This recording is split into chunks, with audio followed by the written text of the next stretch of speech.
ಮಾಜಿ ಸಿಎಂ ಸಿದ್ದರಾಮಯ್ಯ ಸರ್ಕಾರಕ್ಕೆ ಪ್ರಶ್ನೆಯೊಂದನ್ನು ಕೇಳಿದ್ದಾರೆ. ಸರ್ಕಾರವನ್ನ ತರಾಟೆಗೆ ತೆಗೆದುಕೊಂಡ ಇವರು ಸರ್ಕಾರ ಕೊರೋನಾ ನಿಯಂತ್ರಣಕ್ಕೆ 5,372 ಕೋಟಿ ರೂಪಾಯಿ ಖರ್ಚು ಮಾಡಿರುವುದಾಗಿ ಹೇಳಿದೆ.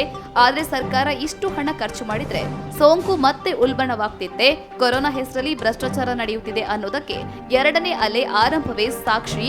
ಸರ್ಕಾರಕ್ಕೆ ತಗುಲಿರುವ ಭ್ರಷ್ಟಾಚಾರದ ವೈರಸ್ಗೆ ಎಲ್ಲಿಂದ ಲಸಿಕೆ ತರಬೇಕು ಎಂದು ಪ್ರಶ್ನಿಸಿದ್ದಾರೆ.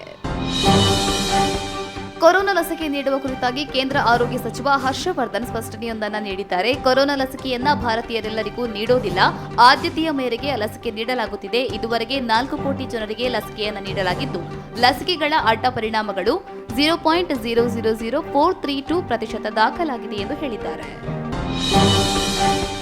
ರಾಜ್ಯದಲ್ಲಿ ಬೇಸಿಗೆಯ ಬಿಸಿ ದಿನೇ ದಿನೇ ಹೆಚ್ಚಾಗುತ್ತಿದ್ದು, ಮೈಸೂರಿನ ಝೂನಲ್ಲಿರೋ ಪ್ರಾಣಿಗಳು ಮಾತ್ರ ಕೂಲ್ ಆಗಿವೆ. ಮೃಗಾಲಯದಲ್ಲಿರೋ ಪ್ರಾಣಿಗಳು ತಂಪಾಗಿರಲಿ ಎಂದು ಮೃಗಾಲಯದಲ್ಲಿ ನೀರು ಸಿಂಪಡಿಸುವ ಯಂತ್ರಗಳನ್ನು ಮತ್ತು ಆನೆಗಳಿಗಾಗಿ ವಿಶೇಷವಾದ ಶವರ್ಗಳನ್ನು ಸಿದ್ಧಪಡಿಸಲಾಗಿದೆ. ಈ ಮೂಲಕ ಪ್ರಾಣಿಗಳ ಮೇಲೆ ನೀರಿನ ಸಿಂಚನ ಮಾಡಲಾಗುತ್ತಿದೆ.